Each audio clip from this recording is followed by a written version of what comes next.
It started like any other day inside the towering walls of Rockwell State Penitentiary. Guards moved through the halls, keys jingling at their sides, their boots scuffing against cold cement floors. Inmates, clad in dull-colored jumpsuits, shuffled in line for their routine headcount, their faces unreadable, their thoughts locked away just as tightly as the cell doors that held them. Surveillance cameras blinked in the corners, their silent red lights a constant reminder that every movement, every word, every glance was being watched, recorded, scrutinized. It was a world where routine ruled, where order was everything, where nothing out of the ordinary was supposed to happen. But behind the scenes, something darker was lurking, something far more dangerous, or so it seemed.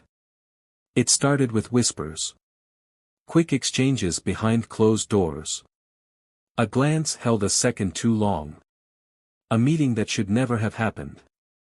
A promise that was never meant to be kept. He was an inmate, hardened, dangerous, a man whose crimes had earned him a sentence meant to last a lifetime. She was a guard, trusted, sworn to uphold the law, to maintain the thin line that separated those on the inside from those on the outside.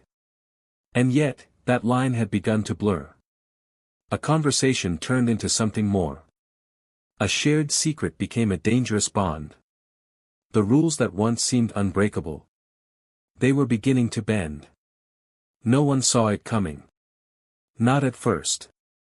Not the other guards who walked past them every day. Not the inmates who knew the prison's unspoken laws better than anyone. Not the officers who watched from behind glass panels, their eyes scanning row after row of men and women trapped behind steel bars. But something had changed. A shift so small, so quiet, so subtle that it might have been nothing. Except it wasn't. It was something. Something that would soon shatter lives, destroy reputations, and turn a place of control into a battleground of lies, deception, and deadly consequences. By the time the truth came out, it was already too late. A forbidden relationship had taken root in the most dangerous of places, growing in the shadows where no one was looking, until suddenly, everyone was. A prison designed to keep people locked away had become the stage for a crime no one could have imagined. A crime that would leave blood on the walls and questions that would never fully be answered. This is the story of a betrayal that defied every rule, of a choice that crossed every line, of a moment that turned a high-security facility into the setting of an unthinkable act. Stay with us as we unravel the events that led to one of the most shocking scandals ever to unfold behind prison walls. Don't forget to like, subscribe, and turn on notifications, because this is one story you won't want to miss. Inside Rockwell State Penitentiary, the rules were simple: guards were meant to watch, not get involved. Inmates were meant to serve their time, not form connections that reached beyond the bars. It was a system built on control, on strict boundaries, on an understanding that the world inside these walls operated differently. But rules mean nothing when human nature takes over, when desires begin to outweigh duty, when the thin line between right and wrong starts to fade. Her name was Emily Graves, a corrections officer with 5 years on the job. She was known for being tough but fair, the kind of officer who kept her distance but never let authority slip from her hands. She did her job, went home, repeated the routine. A steady paycheck, a stable life, no unnecessary risks. Until she met him. Daniel Reyes had been behind bars for nearly a decade. Armed robbery, assault, a long list of infractions that had kept him bouncing between cells and solitary confinement. He was the type of inmate the guards were warned about: manipulative, intelligent, dangerous in ways that weren't always easy to see. He wasn't just another prisoner serving time. He was a man who knew how to read people, how to find weaknesses, how to plant ideas that took root before anyone even realized they were growing. No one knew exactly when it started, or how. Maybe it was a moment that passed too quickly to notice, a casual conversation that lasted longer than it should have, an exchange of words that felt different, a look that lingered a second too long. Maybe it was just curiosity at first, a passing interest in a man who seemed different from the others, a guard who, for the first time, let her guard down. Whatever it was, it didn't take long for it to turn into something else. What started as brief interactions became planned encounters. What should have been routine patrols became stolen moments. Letters hidden in the pages of books. Conversations spoken too quietly to be overheard. Trust that should have never been built, growing stronger each day. The whispers in the prison halls started early, but they were just rumors, nothing concrete, nothing anyone could prove. A guard and an inmate, it wasn't unheard of. But in a place like Rockwell, where secrets had a way of turning deadly, a relationship like this was more than dangerous. It was a ticking bomb waiting to explode. And then, something changed. Something small, almost unnoticeable. Emily started making mistakes. The kind of mistakes that didn't happen by accident. A missed head count. A door left unlocked a moment too long. A warning from a fellow officer that she brushed off as paranoia. She was being careful, she thought. She knew what she was doing, she convinced herself. She believed she was in control. But control was the one thing she never really had. Because Daniel Reyes wasn't just another inmate with a past. He was a man with a plan, a man who saw an opportunity and knew exactly how to take it. A man who had spent years studying the way people worked, the way trust could be twisted, the way emotions could be used as weapons. Emily thought she was making her own choices. She never realized she was playing right into his hands. It started with favors. Small at first. A note slipped into the trash where only he would find it. A warning about an upcoming cell search that saved him from getting caught with contraband. A late-night shift that allowed her to be near his cell just long enough for whispered words to pass between them. And then, the requests became bigger. A cell phone smuggled in. A keycard borrowed for just a few minutes. The kind of things that couldn't be taken back, couldn't be undone. The kind of things that, if discovered, would destroy everything she had worked for. She knew she was in too deep. She told herself she could stop. She told herself she would stop. But stopping meant confessing. Stopping meant losing her job, her freedom, maybe even her life. Because by the time she realized what was happening, she wasn't the one in control anymore. Daniel was. And then, the whispers in the prison halls stopped being rumors. But corrections officers learned to trust their instincts, and the feeling that something wasn't right had been growing for weeks. Lieutenant Mark Evans had been at Rockwell for over a decade, long enough to know when something was off. He had seen guards come and go, some fired for smuggling drugs, others for bringing in contraband.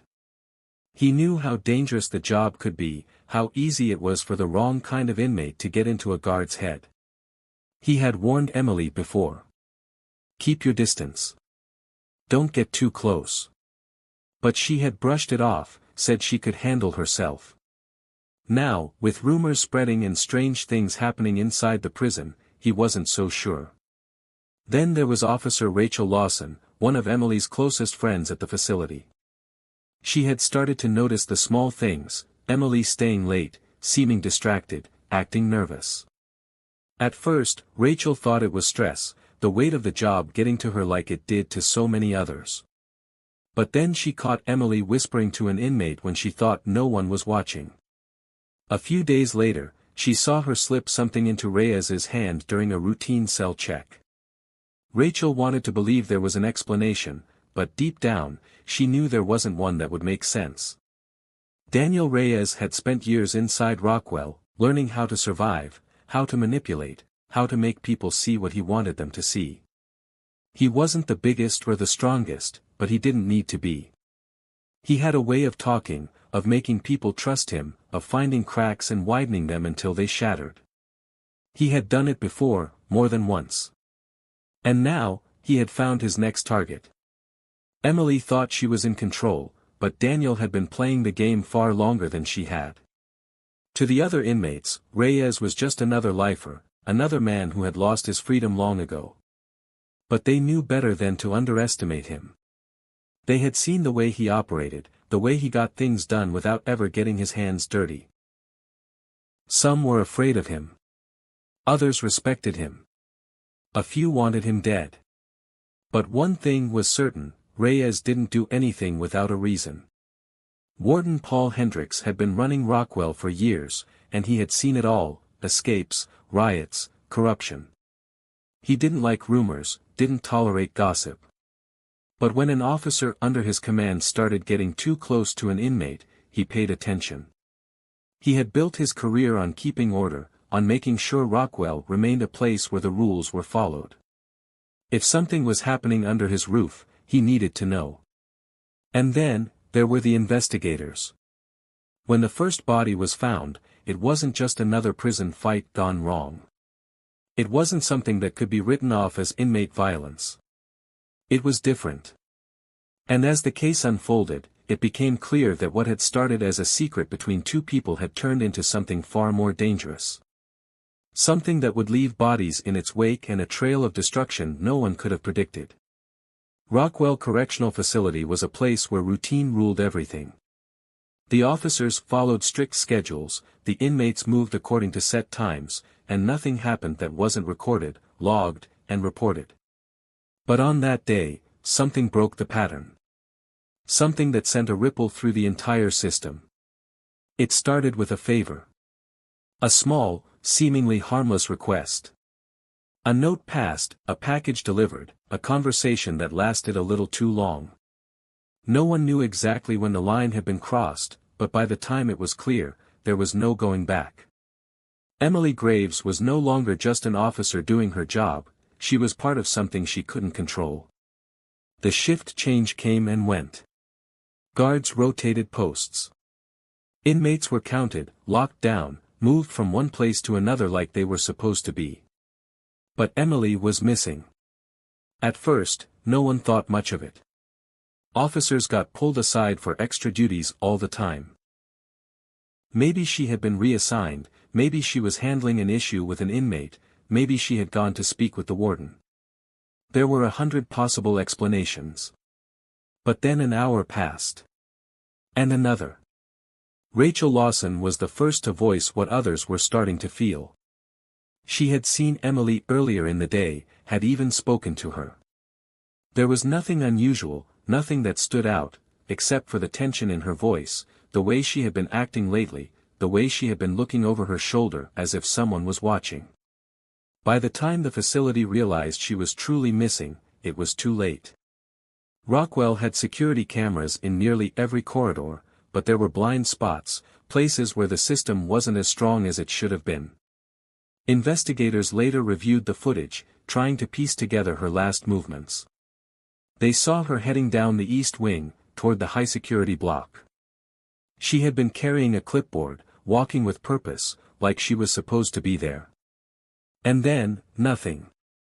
The next images of her weren't from inside the prison. They were from a landfill miles away. A sanitation worker had been making his usual rounds when he noticed something unusual near the edge of the site. At first, he thought it was just another piece of discarded debris. But as he got closer, the truth became horrifyingly clear. Her body had been dumped among the waste, barely covered, as if whoever had done this didn't care if she was found or not. The injuries were brutal, far worse than what anyone expected, worse than what could be explained by a struggle. When authorities arrived, they realized this wasn't just about an officer being in the wrong place at the wrong time. This was something personal. Back at the prison, word spread fast. Officers whispered, inmates exchanged glances, and for the first time in a long time, there was a feeling in the air that couldn't be ignored. Something had happened inside those walls. Something that no one wanted to talk about. And the only person who could have given answers was now gone. The moment law enforcement stepped into that landfill, the case took a direction no one was ready for. This wasn't just about finding out what had happened to Emily Graves, it was about uncovering the kind of darkness that wasn't supposed to exist inside a controlled environment like Rockwell Correctional Facility. The medical examiner's report made it clear, this was no random attack.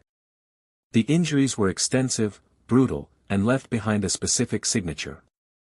But what stood out the most were the bite marks. Deep impressions, deliberate, almost ritualistic. This wasn't a struggle gone wrong.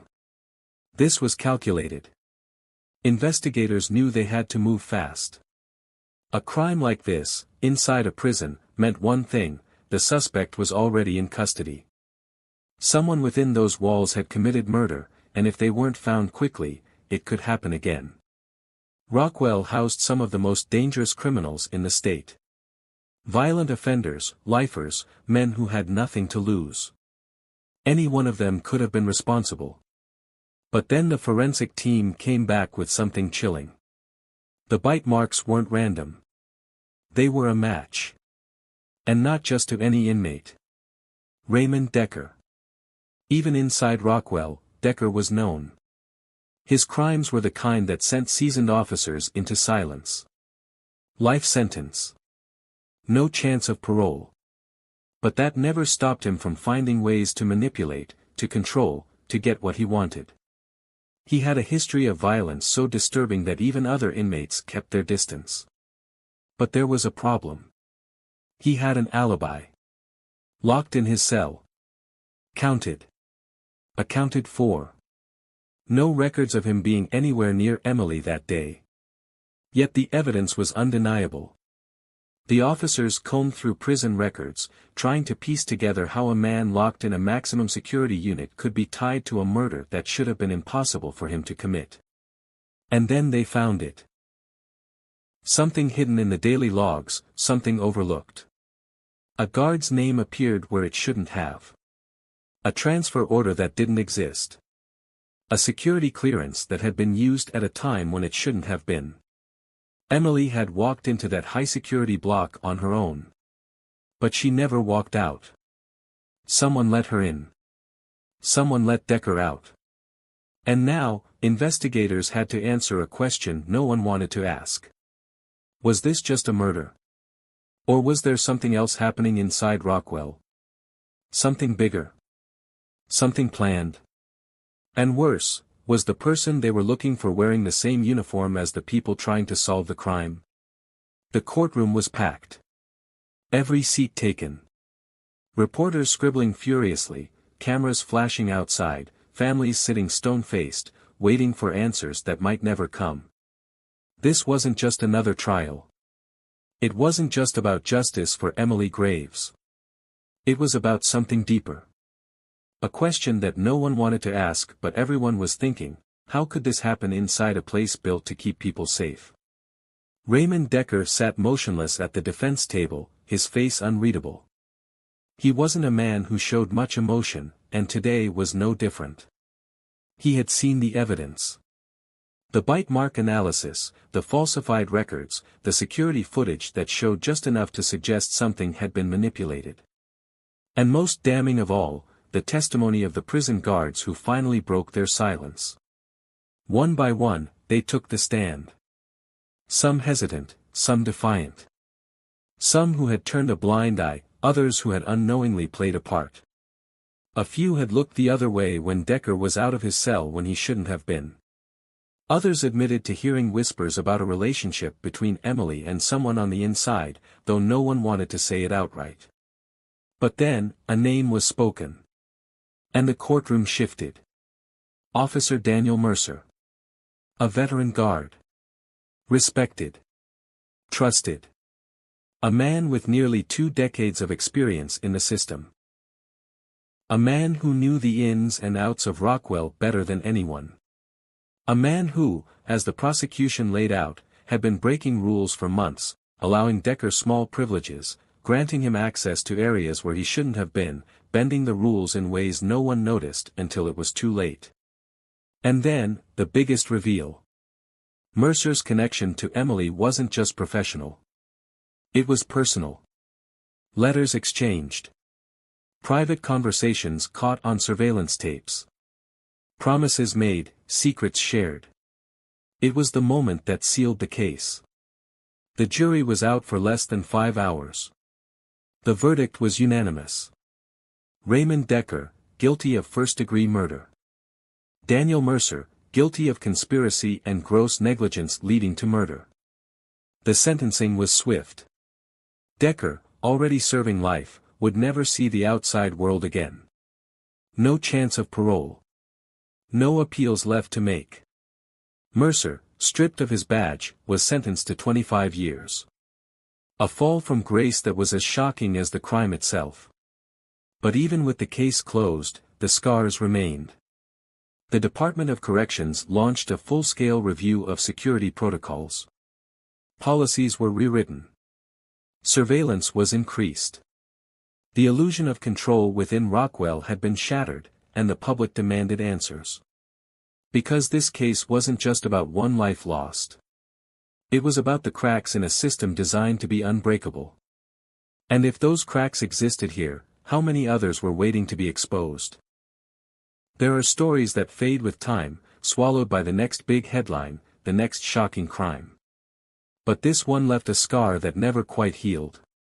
A prison is supposed to be a place of control, of discipline, where every movement is monitored, every rule enforced. And yet, within those walls, behind those locked doors, a chain of decisions, small at first, barely noticeable, led to something no one could take back. Emily Graves was supposed to go home that night. She was supposed to clock out, drive back to her quiet apartment, maybe call her sister, maybe watch a movie before bed. Instead, she was found discarded like she never mattered, her final moments spent in the very place she had dedicated her life to keeping secure. And then there was Daniel Mercer, a man who had spent years upholding the rules, only to break them in the worst way possible. Was it temptation? Was it arrogance? Was it something deeper? People would argue, speculate, try to understand what made a seasoned officer risk everything. But the why wouldn't change the outcome. It never did. Raymond Decker was already a ghost before this. Locked away for life, never meant to be part of the world again. But inside, he found power. He found opportunity. He found someone willing to give him more freedom than he ever should have had. And he used it. He played the game until he had won, and when he had taken everything, he left nothing behind but a trail of questions no one wanted to ask. In the months that followed, the prison system scrambled. Policies were rewritten. Surveillance increased. Guards were required to go through stricter screenings. But rules on paper don't stop human nature. They don't erase the mistakes that had already been made. And that's the real horror of this story. Because it wasn't a grand conspiracy. It wasn't an elaborate plan. It was just people, making choices. Some small, some reckless. Some made in a moment of weakness, some made over months of quiet decisions that felt harmless, until they weren't. The justice system did what it could. Sentences were handed down. Names were erased from rosters. Statements were given. But in the end, Emily Graves was still gone. A woman who trusted the wrong person, in a place where trust should never have been a question. And that leaves us with the question no one wants to answer: how many other cracks exist in a system designed to hold everything together?